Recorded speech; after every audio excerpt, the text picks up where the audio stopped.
don't mind, go to chapter number 11 with me. You have the study guide in front of you. Ecclesiastes chapter 11 and verse number 8. And if anybody understood the ups and downs of life, the good times, the bad times, the highs, the lows, prosperity and poverty, it was King Solomon. Now, Solomon made a lot of mistakes. The biggest mistake of all was Solomon made a lot of mistakes. The biggest mistake he made was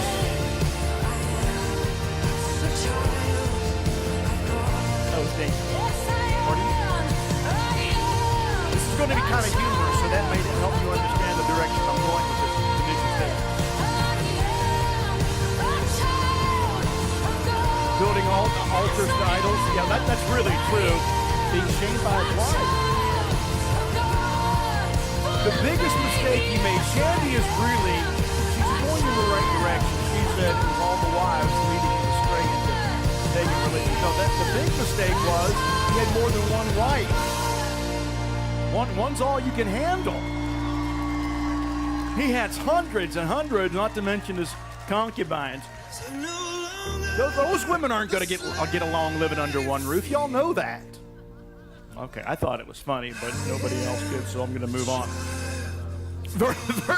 Look at verse number 8 of Ecclesiastes 11. I want someone to read that verse out loud again. We have a better time of dialogue and participation if everybody just chimes in and speaks up. Ecclesiastes 11 and verse 8, because in this verse, let's understand that he's going to remind the reader, everybody, whomever that reader might be, about a sobering reality. Somebody, verse number 8, read it.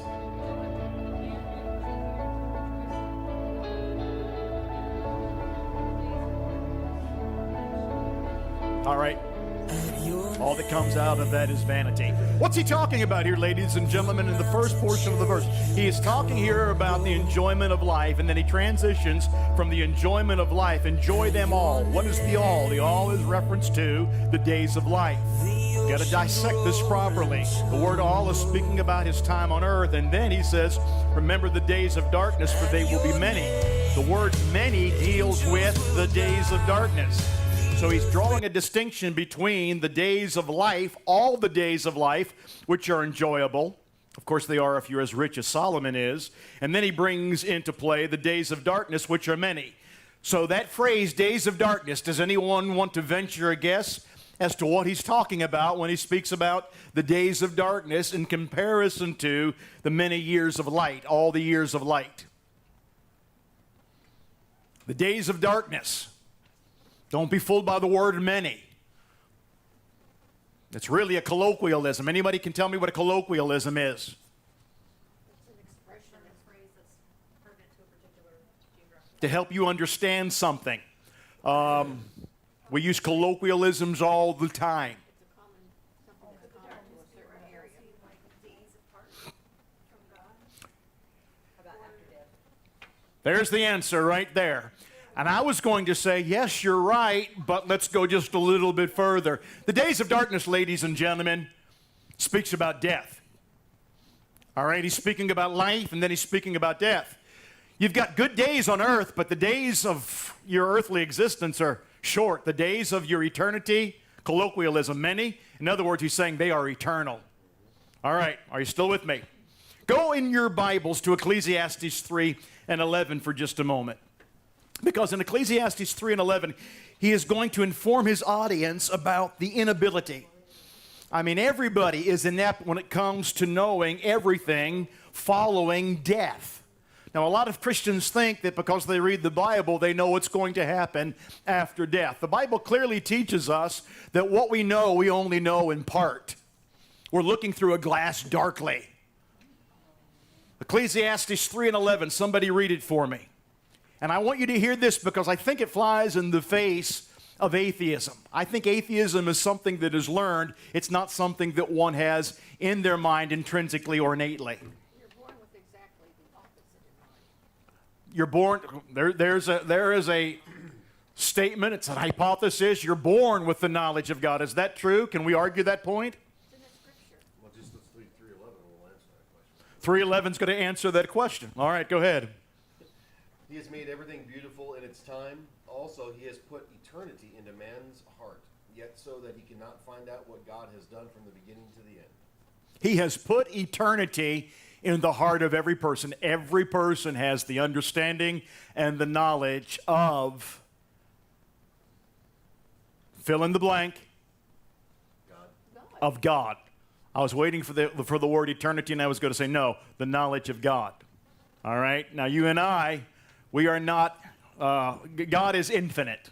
We are not infinite. I know people think that we're infinite beings. We are eternal beings. We are not eternal beings. Can anybody tell me why we are not infinite beings? We have not always existed. Because we have not always existed. We had a beginning. Man, guys, I am proud of you today. We're knocking it out of the park. All right, here we go. 1 Corinthians chapter 2 and verse number 9. 1 Corinthians 2, verse 9. Do I need to stand more? Incidentally, those of you that are with us on the internet, guys, thank you so much for coming our direction. We at Cross Point Church get together every Sunday morning at 10:30. Today we're doing something a little bit different. We're having breakfast together before Bible study, and it worked well, so I'm thinking we may do this again. I'm taking a vote. Everybody, what do you think about doing this again? Yes? No? That's really a weak response. All right, there we go. 3 of us want breakfast again. The rest of you don't want to do it. Everybody else, you Okay, bring 4 of us want it. you bring your McDonald's biscuit. All right. 1 Corinthians chapter 2, verse number 9. 1 Corinthians chapter 2, verse 9. Somebody want to read it for me? When I pause like that, guys, that means somebody just chime in and read it. I hath not seen. Nor ear heard. But as it is written, eyes have not seen nor ears heard, neither have entered into the hearts of man the things which God has prepared for them who love him. Now stop and think about this. Eye hath not seen, ear has not heard, neither has it entered into the imagination of man the things that God has prepared for those that love him. Not just those that say, be my Savior. Never mind, that's another point. What does this imply? Come on, just throw it out. If this seems like an overly obvious question, it could be and it may not be. What does that imply? Well, for one thing, it's beyond our, would be, if we saw what we were headed for, our minds couldn't take it in. It's too great and too wonderful for us to take it in completely. Yeah, absolutely. I'll go with that. Somebody else? We are unable to conceptualize in our pea brains what God has in store. Conceptualize, good word. Impossible to conceptualize what God has in store. That we wouldn't have the knowledge just normally. That's right. This is a knowledge that exceeds any kind of cognitive power or ability that we possess on earth. When we learn something, we compare it to something we already have known. That's right. Point of reference. That's the best way we learn. There is no point of reference to this. There's All right, I'm waiting for someone to get into my brain, though. I know that's a dangerous proposition. Ask the question again. What does this imply? Eye hath not seen, nor ear hath heard, neither has it entered into the heart of man the things that God has prepared for them that love him. All your answers are correct. Everybody's not going to see it. That's only for those who love him. There it is. Thank you. My mother got into my brain. That scares me. Go ahead. Surprised how much I I'm get. sorry, what? What'd you say? What you said was right, too. Oh, it's for the people who have a relationship with him. I agree. This verse is directly related to that. But let me just pull a reversal on this. Eye hath not seen, nor ear hath heard, neither has it entered into the heart of man the things that God has prepared for them that reject him. Hell's pretty bad. Because just as heaven is indescribably magnificent, unknowably splendid, likewise hell is unknowably Horrible. torturous and horrible. So, go ahead. We're going to get to it right now. Well, give me just a minute. I want to get to verse number 9 and then verse 10. Somebody read verse number 9. But as it is written, I'm sorry, Ecclesiastes 11.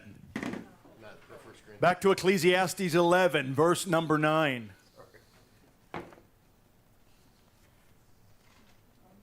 Rejoice, O young man, in your youth, and let your heart cheer you on in days of your youth. Stop.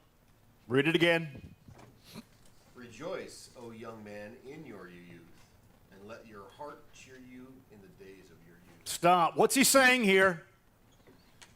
Learn early in your life. Enjoy it Early while in your you life, can. commit your ways to the Lord. Enjoy it while you can. He is saying enjoy it while you can. Because as time passes, the enjoyment level decreases. And finally, it rushes into a full frontal assault. And everything starts to fall apart, which we will look at here momentarily.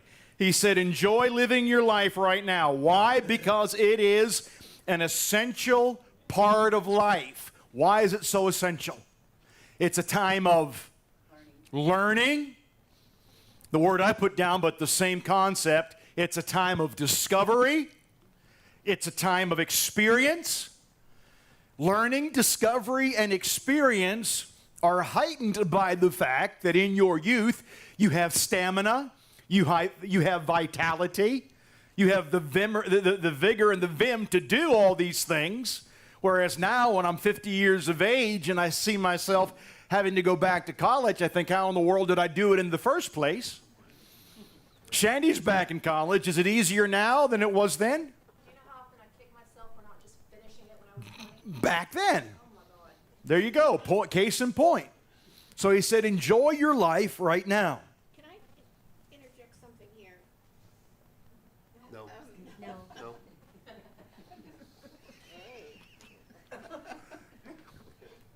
I don't submit very easily. Yeah, we haven't figured that out. Rose was telling us about something. She just went through surgery, and when she was under the anesthesia, she told us about the beauty of what she saw and also what she heard. Do you want to add to what I'm saying? Because you remember, I wasn't there. You were there. She was there. She admits it. When I went to sleep, Say it loud, more loud. when I went to sleep, when they were doing the surgery, I went to this place. It was the most beautiful place it was. I was next to God himself. I saw my mother. I saw my niece. My niece is Tina, my sister, lost her baby. She lived 4 days. When they buried her, she had her personal dress on and her diaper. Her name was Angel Mia. Well, she's not that little baby no more. She's so beautiful. It was so nice up there. I did not want to leave. And it was so nice. Beautiful. I know them gates are going to be open for me. But the thing of it is, I had to come back. I had to tell my sister. I couldn't get to my phone fast enough when I opened up my eyes when I was in recovery. I had to get to my phone. There was such a strong feeling right there. And you're not always supposed to go by your feelings. But this was so strong. I've never felt nothing like that. And I talked to her that same night. And I had her crying. I told her I saw her daughter. I said, y'all would be so proud of her. She's so grown. She's beautiful. But I told her, I said, you're going to have to give up some things. There's going to be a lot of temptations coming your way. And you're going to have to just turn away. And the turning away is very hard. And her husband's in prison. They both missed out on their daughter. But all I could tell her was, y'all gonna be with her. Y'all gonna be very proud of her. Cause she's so beautiful. I said, I was up there, I saw her.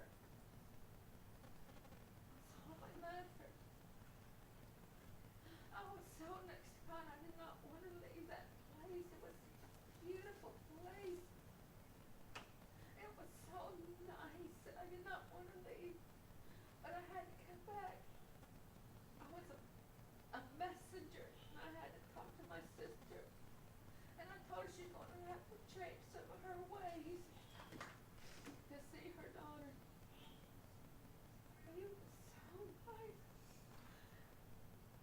She knows what she has to do. And her husband, only thing I could tell her was, he's going to need a place. He's going to need a place to rest his body and his bones. And that's all I could tell her. I couldn't say anything more. But he was so nice. Thank you, Rose. Thank you. All right, Russell, would you thank you, Rose, for sharing that with us? I really appreciate that. Would you read the second portion of that verse? Thank you, Rose. Remind me again where I'm at. Rejoice, O men, in your youth, and let your heart cheer your heart in the days of your youth. 11:9, thank you. Walk in the ways of your heart, in the sight of your eyes. Stop right there. What is he saying? Because there are those that would read this verse and think that basically he is telling young men and young ladies, do whatever you choose to do. He's giving them license to behave in any way that they would like to behave. Is that what he's doing? Walk in the ways of your heart and in the sight of your eyes. Walk in the ways of your heart, walk in the sight of your eyes. Well, we both know, isn't telling them walk according to your passions, your lusts, or your eyes' desires. That's not what he's doing here. All right? He is telling them, once again, though, engage in a variety of enterprises. Live your life. You have vitality. You have strength. You have energy. You can do these things. In the process, acquire knowledge, gather information.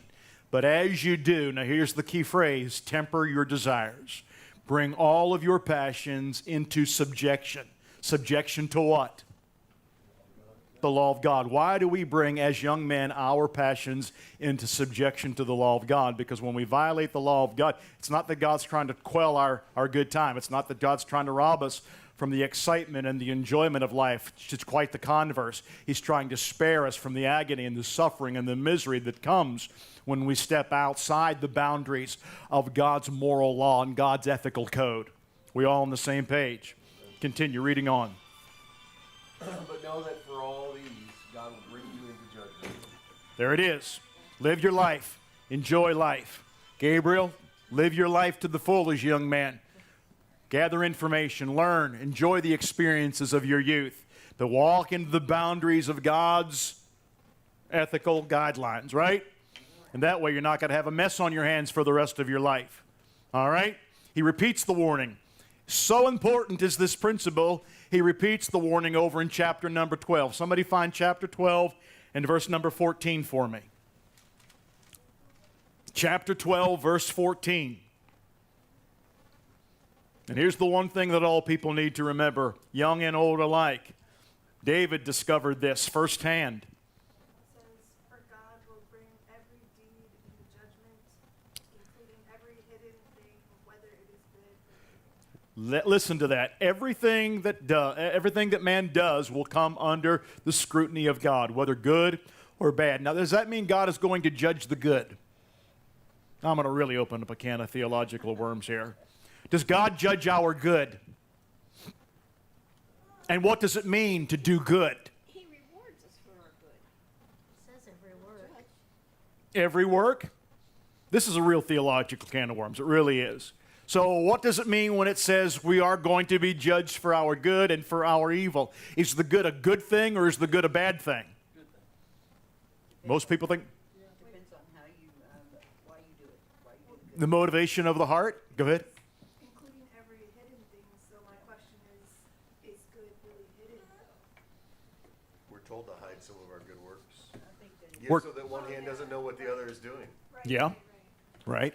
But he also says, sorry, I lost my train of thought. Let me just throw a monkey wrench into this. I'm going to come right back. The tree that was placed in the Garden of Eden was known as the tree of the knowledge of good and evil.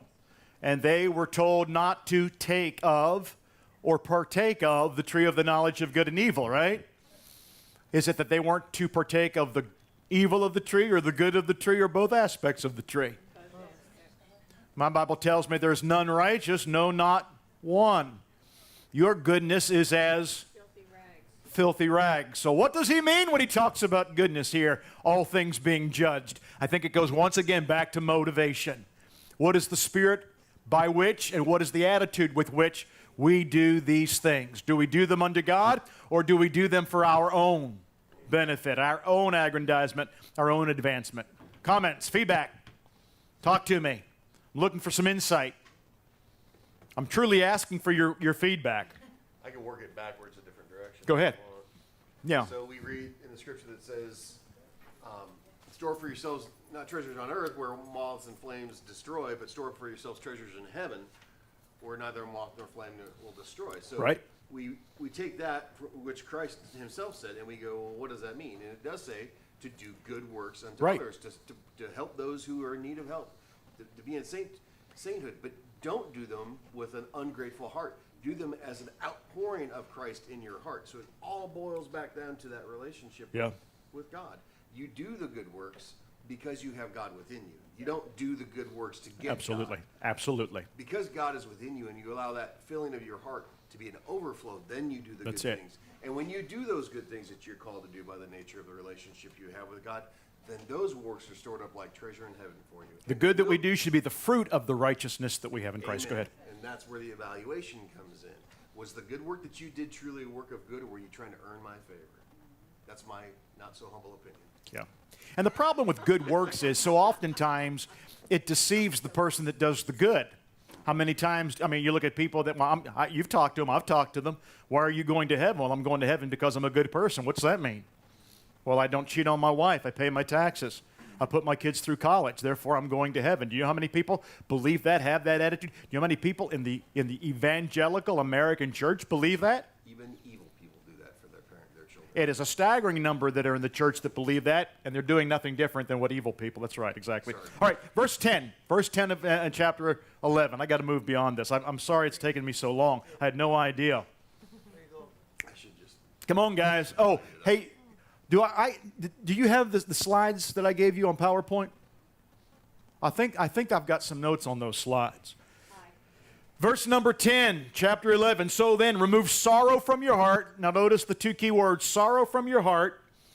So here he's speaking about the effects of sorrow, the effects of grief, the effects of worry, the effects of anxiety, the psychological and emotional effects, which are obviously negative on someone that lives a life of sorrow, a life of grief. And then he said, put away evil from your body. So basically he's saying, pursue the God-given freedom that you have. It is your ethical responsibility to walk in the favor, to walk in the freedom, and to walk in the benefits of God. Nothing in the world worse than a Christian always complaining. Nothing in the world worse than a Christian that is always griping and grumbling, especially after their candidate didn't win the presidency.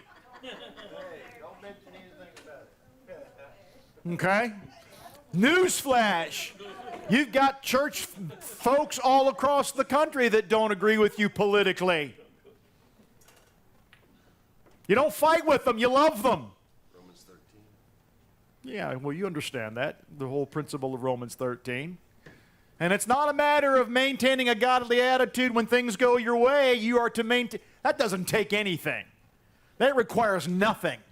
But maintaining a godly attitude when things don't go your way, then you've got something worth talking about and a faith that's worth sharing. All right, for childhood and vanity, childhood and youth are vanity. Put away evil from your body, remove sorrow from your heart, for childhood and youth are vanity. Wait a minute, he just said rejoice in your childhood. Have a great time in your youth, and now you're saying they're vanity. Basically what he's saying is this: enjoy your childhood. Explore, discover, learn, examine, live, experience in your youth, but understand that don't last. And the Make them lessons. absolutely, and that's what I discovered last week when I was sitting in Monroeville Assembly of God. I was there when I was a teenager, met my wife when I was 16, and now I'm sitting there and I've got fewer days in front of me than I had behind me. I've got less time on this earth than I've lived on this earth. That doesn't mean you have less days left. His eternity awaits. Oh, you know what I'm talking about. Every class has got to have one. So he says, therefore now, your Creator, remember him in the days of your youth. Where is that verse? Looks like Ecclesiastes 11:10. It should be 11:10, right? Remember your Creator in the days of your youth. Because the sovereign God orders the activities, the times, and the days of our lives. How do we know that? Does God order the days, times, activities of our lives? What does Solomon say over in Ecclesiastes 3, verses 1 and 2? Come on, you guys should know this verse. Ecclesiastes 3, 1 and 2. There's a time to be born, and there's a time you're going to kick it. And there's nothing you can do to change that. God has our days numbered, and God has our events ordained. I do something, and maybe it's a stupid thing, I don't know. Anybody that's ever been in one of the funeral services that I've conducted, I know I held one for Paul's wife, Brenda, and others in the church. I know I did it for Lloyd. You guys may never didn't catch it, may not have picked up on it. I always start off with the day that they were born and what happened on that day. What was going on in the world on that day to provide some historical context. And then I go and I give you the number of days, the number of hours, the number of minutes, and the number of seconds they were on this earth. I don't know if you even remember me doing that. Because everybody has a certain number of days, a certain number of hours. God has given us, explicitly, he says in his word, an ordained number of days on earth. Everything has a season, and everything has a purpose under heaven. Now, let's look what it says. Remember now the Creator in the days of your youth. Let's continue on. Somebody read the next part of the verse. No. Back to chapter 11, verse 11. Or 12. Which is it? 12:1. Is it 12? It's 12:1. That's right. You're right. It's 12:1. I don't have it notated correctly. Thank you. Go ahead. Now remember the Creator in the days of your youth, 12:1. Wait a minute. Say it again out loud. Loud. Remember your Creator in the days of your youth, before the days of trouble come. Now read that last phrase one more time. Before. So what does he speak about in that phrase, before the days of trouble? He speaks about the what and he speaks about the when. Watch it. Remember your Creator in the days of your youth, before the difficult days come. Before speaks about the when, and the why is the difficult day. So what's he talking about when he speaks about the days of difficulty? Remember your Creator in your youth before the days of difficulty come. Say it, Gary. Getting old. Remember your Creator in the days of your youth before you get old. Do you know that 85% of all people that come to Christ, 85% of all people that come to Christ before their 18th birthday?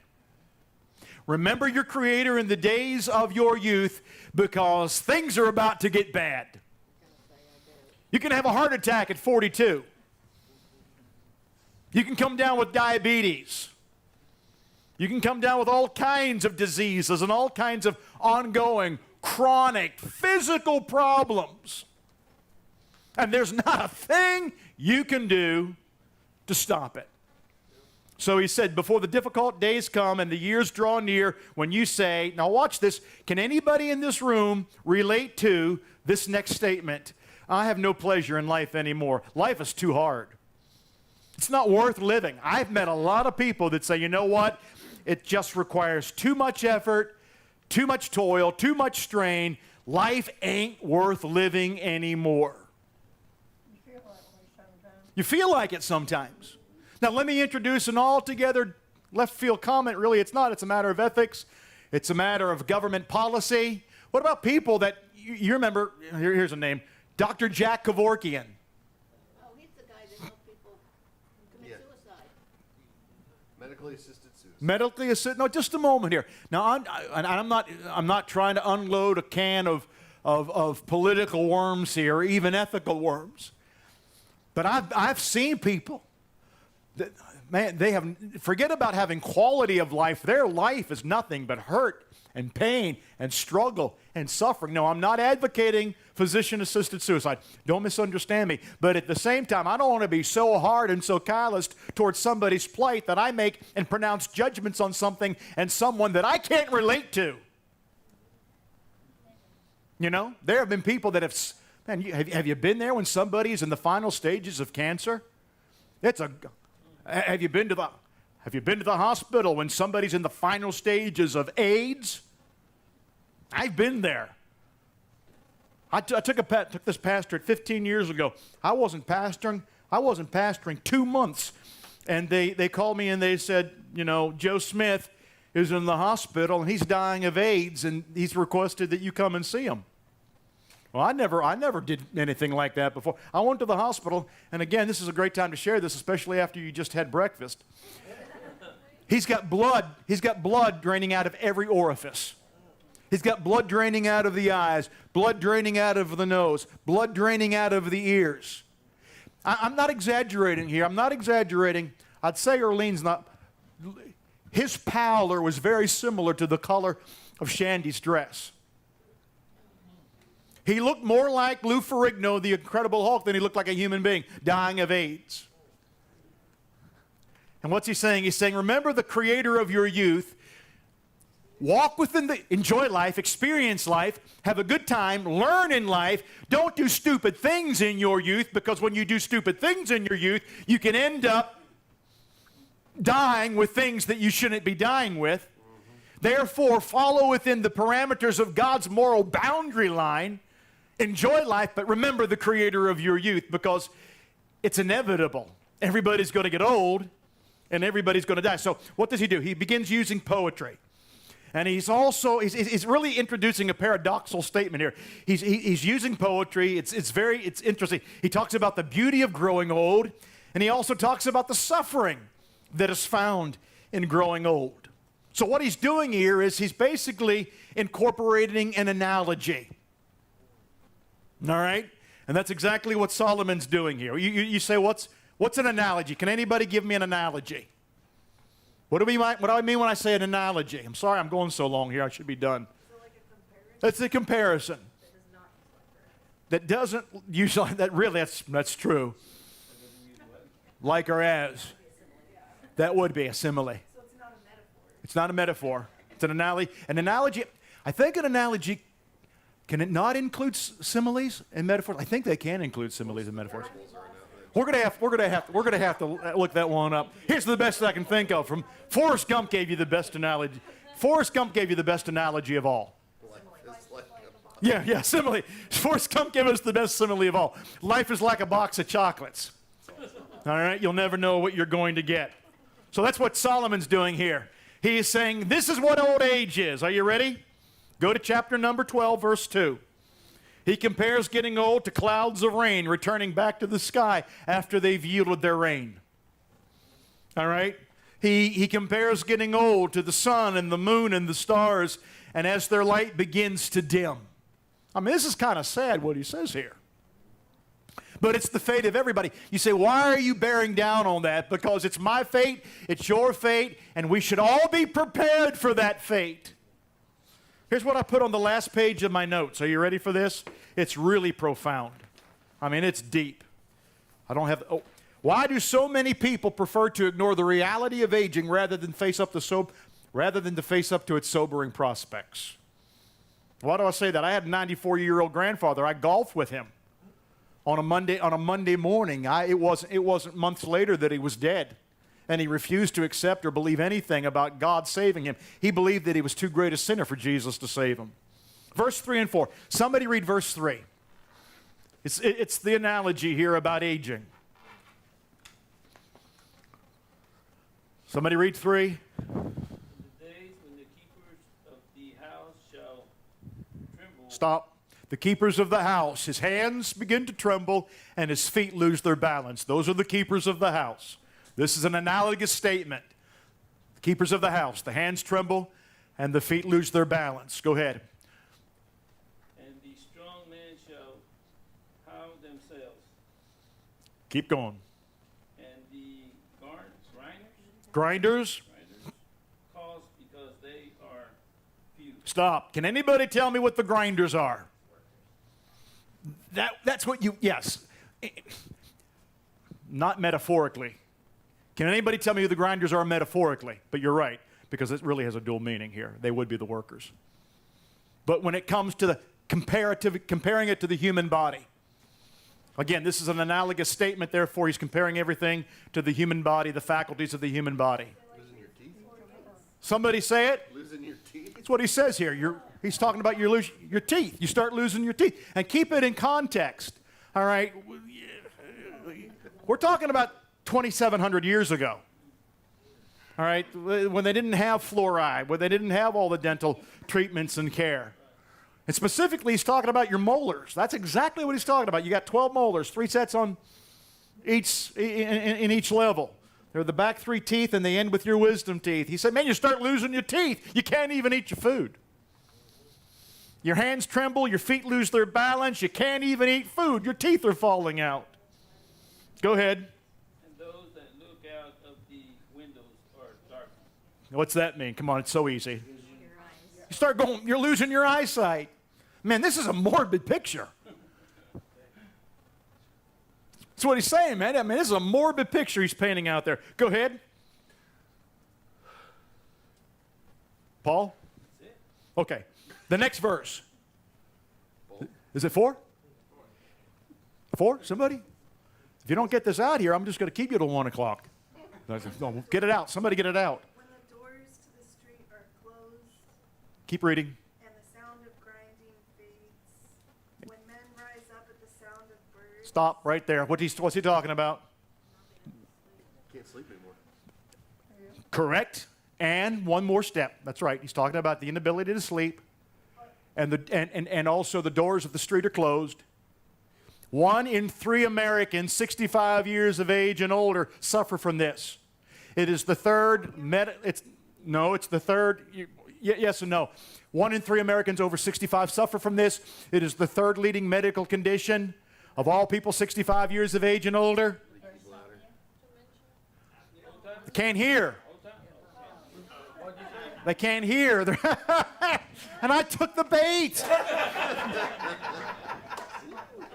You start losing your hearing. When you can't hear, you can't hear the birds sing. But it also does speak. That's absolutely true. And I'm glad you brought it up. You suffer with insomnia. You struggle to sleep. Your sleep grows less and less and less. Keep on going. That's why I didn't hear the rest of the questions. Hey, pull up. Okay, then keep on reading. Keep on reading. I'm almost done. But all their songs grow faint. That's right. They can't hear them. Keep on. When men are afraid of heights and of dangers in the streets. When the almond tree blossoms. Stop. When the almond tree blossoms, what's he talking about?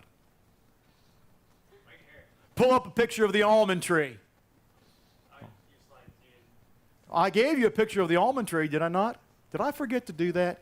Hey, find a picture of an almond tree in blossom. Everybody just pause and look at John for John to get this done as quickly as possible.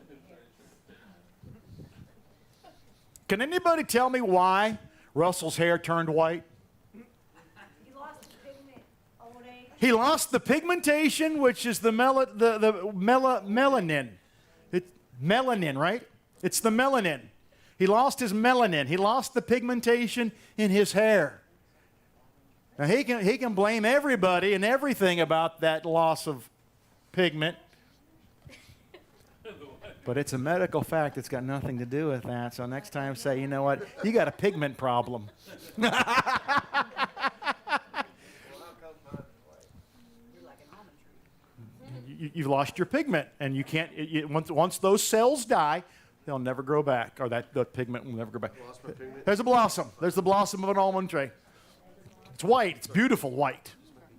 All right? Verse 5. How's he in verse 5? Go to verse 5. I'm sorry, guys. This is going longer than I had anticipated. And the grasshopper drags himself along, and desire no longer is stirred. Then man goes to his eternal home, and mourners go about the streets. Then man goes to his eternal home. And after they've buried you and after they've said the amen, dust to dust, ash to ash, they put you in the ground and they go back to living. All right? How many know that's the truth? Somebody read verses 6 and 7 for me quickly, please. Remember your Creator before the silver cord is loosened, or the golden bowl is broken, or the pitcher shattered at the fountain, or the wheel broken at the well. Then the dust will return to the earth as it was, and the spirit will return to God who gave it. Stop. I mean, I wish I had time to go into that theologically. So he says twice in 3 verses, you're going back to dust. You're going back to dust. You're going back to dust. My wife has given me emphatic instructions that she's not to be buried, that she is to be cremated. What she doesn't know is I'm going to outlive her, and she's not going to get her wish. She says, I don't want to become dust, and I don't want to be eaten by fungi and bacteria. And understand, that's the natural process. From dust I came, to dust I shall return. And Job said, still, from dust I came, and to dust I shall return still. Blessed be the name of the Lord. Come on, guys, this is basic Bible here. All right, so here we go. It's a grim picture. Enjoy life while you're young. Live it up. Just don't be stupid. But aren't ashes really dust? Like I said, there's always an antagonist. Verse 13, I promise I'm done. And then the Steelers play the Cowboys. It's very difficult. You know, 3 years ago, I went into a protest and I said, I'm not going to watch pro football anymore because of the whole kneeling controversy. And now the Steelers are 7-0. And it's challenging my conviction. I'm going to find out just how weak I really am when it comes to character. Come on, give me the verse. Here's the conclusion of the whole matter. Fear God and keep His commandments, for this is man's all. There it is. Remember the God of your Creator. When you're young, live life. Learn, grow, have a good time. Because when you get older, the hands tremble, the feet lose their balance, the eyes begin to dim, the ears, they don't hear anymore. Your hair goes white. And when it comes down to the end of the day, it's all about remembering your God. Because if you don't remember your God, man, you've just lived your life. What's the theme of Ecclesiastes? If you don't remember your God, then you've lived your life in vain. And it's vanity of vanity, vexation of spirit, all is useless. All right, that's it. I'm done. I enjoyed breakfast and Bible study. Breakfast and Bible study was fun. Now here's my question. Should we do this? Should we do this once a quarter? Once every 3 months? Ask the ladies that cook. Ladies, what's that? She said once a month. Well, at least, okay, we'll Anybody second that? No, Ask the no. ladies that cook. once every quarter. Every 6 weeks when the kids finish their program. Everybody has, okay, we'll think about, so we want to do this again? No, we don't want to do this again? All right, we'll do it again. Once a quarter sounds great. And as Shandy said, once every 3 months, once a quarter. I'm going to defer to her wisdom. I've known her longer. I trust her more. So there we go. Thanks, guys. Great morning.